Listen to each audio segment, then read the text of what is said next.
So what kind of real estate do you sell? I mean, houses, obviously. Do you do apartments and condos and all the other stuff? Yes, all of them. Apartments are a little bit different. Condos, resale houses or single family homes, investment properties. I've even sold duplexes. Almost sold a portfolio of 33 homes. Oh, wow. A small builder had to an investor, but we couldn't come to terms as far as money. So just about anything real estate related.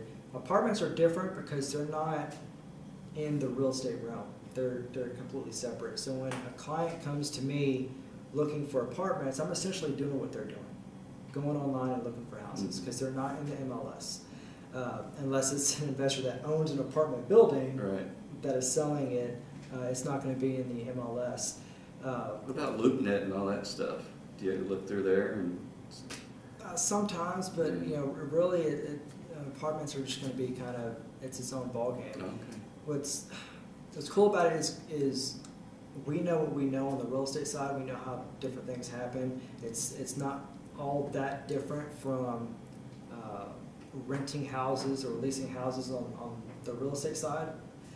The paperwork's obviously different. They use their own paperwork. They don't use state promulgated forms like we do. But it has a lot of the same verbiage in it. Usually leases, majority of them are written in a way that protects the owner. Right. So you have a lot of stuff in there. So it's important for the tenant to be aware of these terms. So having a realtor involved and being able to see that paperwork, we can go over it. We know what we're looking for. We understand what we're reading, and we can let the client understand those as well. So, hey, look, this is what's going on with this lease. This is what they expect out of you. It's a co-op. It's not a co-op. Just whatever the case is. But with leases, you'll find a lot of agents tend to shy away from leases. Yeah. Do you do leases? I do. On houses too? I do leases. Uh-huh. I try to have a minimum with it, and the reason for that is the commission on them is set up drastically different. Okay. With a regular sale, whether resale or investment, you're going on the 6% Right. kind of idea, right? Mm-hmm. So the listing side is going to take 6%. They're going to put up 3 of that 6% for the buy side to attract a buyer's agent to show the house and all that kind of stuff. You start deviating off of that number, buyer's agents may not show the house. Right, sure. So with leases, it's completely different. It's typically a percentage of 1 month's rent. So if you're leasing out a house for $1,000 and the listing agent's putting up 50% or 35%, sometimes 20 or 25%, that's not a huge amount of leeway for that buyer's agent to want to get out there and go do that. Because you go show more than 2 or 3 houses to that one particular tenant in that price range, and you're evened out. You're not making any money. So it's not that agents don't like those folks as far as clients. It has nothing to do with that. It has more to do with time spent and money generating.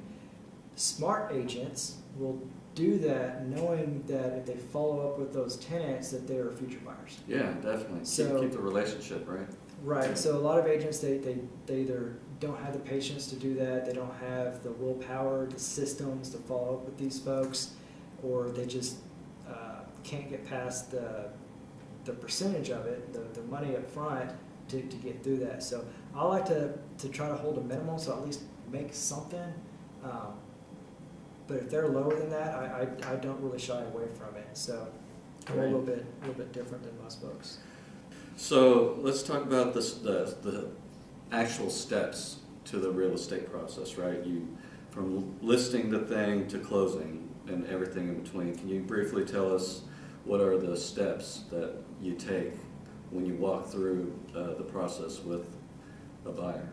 With a buyer? Or seller. Okay. With a buyer, it's all going to start with walking through the house and showing the house. When I walk through the house, it's I'm going to be. When I first walk up to the very first house with a brand new buyer that I'm working with, I'll walk up to the front door and I'll let them know, hey, I'm going to go run through and I'm going to turn on the lights. I'll meet you in the kitchen. So right there, I just kind of directed them to the kitchen so I control the situation. Then I'm going to be able to walk through the house with them and not separately from them, which is important because you want to be able to see and hear their reactions to different things. If they're oohing on about the kitchen, my next whatever's going to come out of my mouth is, okay, great, what about this kitchen do you like? So it all starts there for the buyers. But as far as the contract, I'm going to point out different things at the house that I notice that they should be aware of, whether they're cracks or fogged windows because there's a blown seal or whatever. But as far as the contract goes, we're at the offer, we're lucky enough to get it under contract. At that point, on that side, you have the option period. So it's a negotiable amount of time. I typically try to negotiate for 10 days because that gives you enough time to get in contact with your inspector, have them schedule it because it could be 2, 3, 5 days out from being able to get to the house. And then you have enough time to go over the inspection report with the buyer, figure out what they want to negotiate for, send it over to the seller with enough time for them to go over it. Because we don't want to send it over last day, last hour, and then have them feel pressured because they just are inclined to say no. Yeah. And that's no good for anybody. So once you get repairs negotiated, then it's a matter of facilitating everything with the title company, make sure that they have all the information that they need, that all the information that they're providing to the buyer is getting to the buyer, whether it's title insurance, different title policies that they need to see. Same thing goes for the lender. It's probably even more important that the buyer and the lender stay in contact and that they're very quick with responding to each other because that's going to be the deadline. That's going to be the hardest to get to on our standard resale buyer because you're 21 to 30 days out. And the lender needs to have enough time to get everything done because they have to get all the information in, send it to underwriting, get their marching orders from underwriting, what they still need, and then go back and forth and then finally get to the end of the file and get it to closing. And then the title company needs to have all that stuff as well. And the lender and title company are required, or the lender is required to give a closing disclosure to the buyer within 3 days prior to closing. So, and that's mandatory. So if they don't get it to them until closing day, we have to push out closing day 3 days because they're owed that closing disclosure. With the selling side, it's a little bit different. You're going to meet with them, go through the house, and kind of point out the different things that they could do to help it stage better. Give them pointers on different items that they could address if they so choose to do so, and if they do, how it's going to affect it. If they don't, how it's going to affect it, and then come to a sales price, a listing price, and then get it on the market. Once you get it under contract, kind of the same principles apply, but really the seller is going to be focused on allowing the inspector to come into the house and do their job. Most sellers will vacate the property so that the inspector can do their job the same as they would if the house is being shown to a buyer and an agent, and then negotiate those repairs and come to an agreement. After that, they're going to be in contact with the title company, doing anything and everything that they need to do there. But essentially, they're kind of sitting there, with their knees bouncing from anxiety, hoping that the buyer can get to the finish line.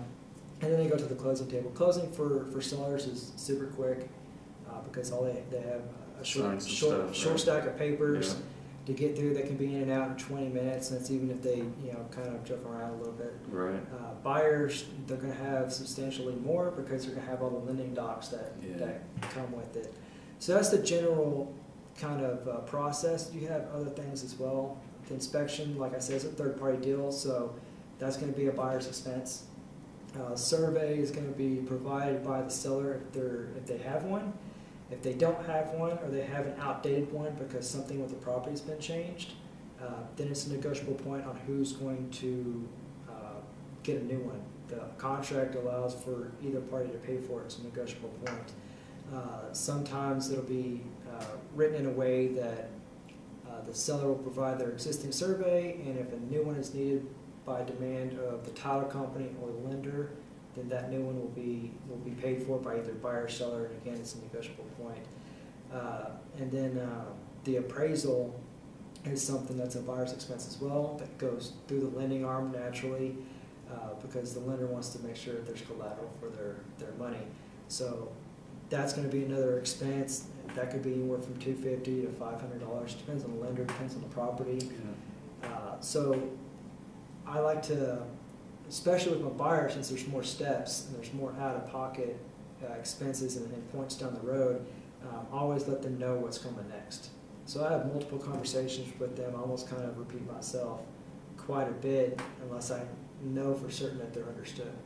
Because I want to make sure that of all the information that they're being fed about this one transaction, that what I'm telling them that's pertinent to right now is getting through. Yeah.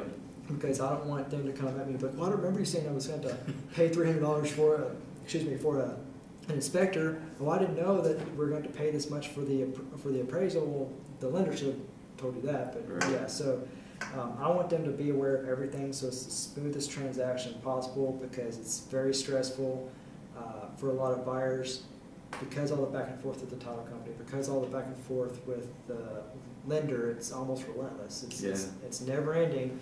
So it's super stressful. Tough, yeah. They're spending a lot of money, so I do everything I can to kind of take as much weight off their back as I can, and making sure that they're aware of what's coming next and that everything's happening as it should.